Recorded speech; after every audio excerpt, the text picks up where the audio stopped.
Today we're going to put a leveling lift on a 2008 Toyota Tundra. So you got 4 bolts up here for your top hat. You take those 4 bolts out.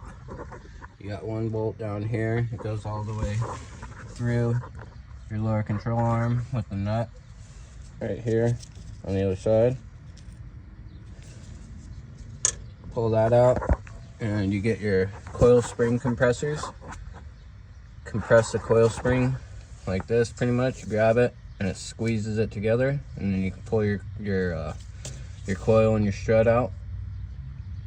This is a little 2.5-inch leveling spacer. Put that in there, bolt it down, put it all back together. I'll show you when I get further. Okay, so what you gotta do is you gotta take your bolt out of your sway bar right there, and then take your bolt out of your actual strut. Take these 2 ball joint bolts out right there, so the lower arm's completely free from the spindle and the hub. Then you put your spring compressors on there, compress it a little bit, put your spacer in, put your nuts back on, and these bags of bolts comes with the spacers to where you could actually put them back through those 4 holes right there to actually bolt the spacer back to the truck. So I'll bring you back and show you what it looks like when it's done. Okay, so it's getting dark now, but I got the one side done.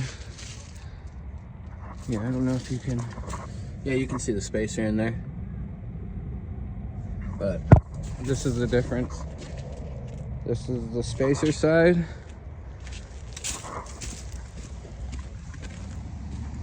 And this is stock. So you can see there's no spacer in this side yet.